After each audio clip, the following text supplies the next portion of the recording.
अस्सलामुअलैकुम दोस्तों, उम्मीद है कि आप खैरियत से होंगे। कोरोना अब हर जगह है, it's almost everywhere, it has become omni present. हमारे पास जो डिफेंस मैकेनिज़्म है, हमारे पास जो अब जो तदाबीर हैं वो ये हैं कि हम प्रिवेंटिव मेजर्स ले, सफाई का ख़ास ख्याल रखें, अपना विल पावर मजबूत रखें और पैनिक बिल्कुल ना हो जाएं और एक अल्लाह पे एक लिविंग तवक्ल अल्लाह पे करें। लेकिन इस सब के बावजूद दोस्तों एक वेकअप कॉल है। आप लोगों को मालूम है कि जब वुहान सिटी में ये ओरिजिनेट हुआ ये वायरस, तो तब पूरी दुनिया क्या कर रही थी? पूरी दुनिया सोच रही थी कि okay, let China fight it all alone.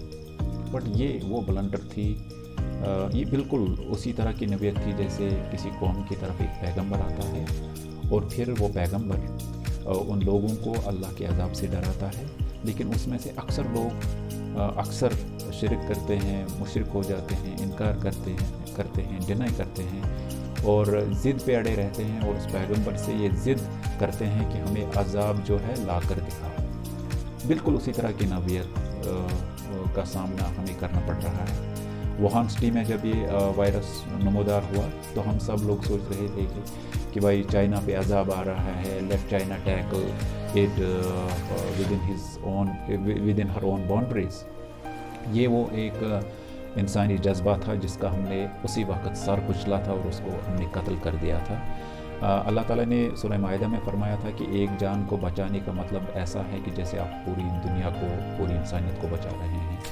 और इस्लाम ने हमें एक ये भी तालीम दी थी, बल्कि और बाकी मज़ाहिब भी हमें ये तालीम देते हैं कि अगर कोई किसी जगह पे कुर्राए अर्ज़ पे कर रहा है दर्द से, तो बाकी जो भी लोग हैं वो उस दर्द को समझने का जज्बा रखना उनको चाहिए होता है। बट ये चीज़ें हम नहीं कर पाए और नतीजा ये हुआ कि एक छोटी सी चीज़ से लेकर इसने पूरी दुनिया को अपनी चपेट में लिया। It engulfed the entire world. अब इसके बीच जो सबक हमें मिलता है, जो लेसन्स हमें प्राप्त होते हैं, उनमें से एक ये चीज़ है कि हमें एनवायरनमेंट के साथ बिल्कुल भी टैम्पर नहीं करना चाहिए। हमें एनवायरनमेंट के साथ जो है बुरा सलूक नहीं करना चाहिए, क्योंकि एनवायरनमेंट फिर वापस सूद समेत सब कुछ वापस करता है।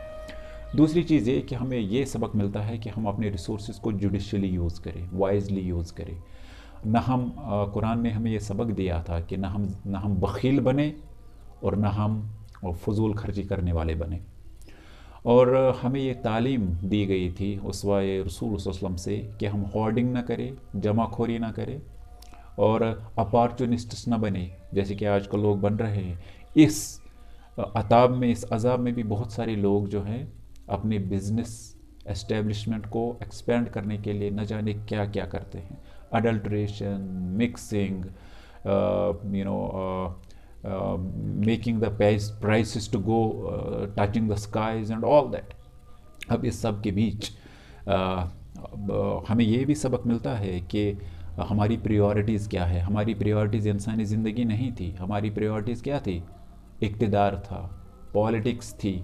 ये सब आज देखने को मिल रहा है। We are craving for oxygen, we are craving for oxygen cylinders and a human being who can't afford to buy an oxygen cylinder, he is bound to die helplessly। मर रहे हैं लोग और अपने जो है बस तमाशा देख रहे हैं, अपने लोगों की जान जाते हुए, अपने अपनों की जान जाते हुए। and it's an utter shame for all those countries who couldn't take care of the public welfare, who couldn't take the care of the people। or how can they boast of the nuclear weapons? How can they brag by saying that we are developing, we are the developed nations? It's utter shame it is। And individually what we have been doing as a nation, what we have been doing, we are not taking precautions, we are taking everything for granted, and we are not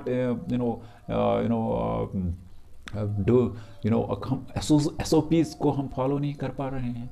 and it's becoming the same. और जिस तरह oxygen के लिए हम तरस रहे हैं, एक वक्त वो भी आ रहा है जिस तरह हम पानी का बेतहाशा इस्तेमाल करते हैं और जो अल्लाह ने हमें नेमतें बख्शी हैं उसका बेतहाशा इस्तेमाल कर रहे हैं। तो we are bound to suffer from many other things. आप सोमालिया को देखें, यमन को देखें, بہت ساری اور کنٹریز کو دیکھیں، سیریا کو دیکھیں، وہاں لوگ پانی کی بوندوں کو ترس رہے ہیں اور کھانے کی لقمے کو ترس رہے ہیں.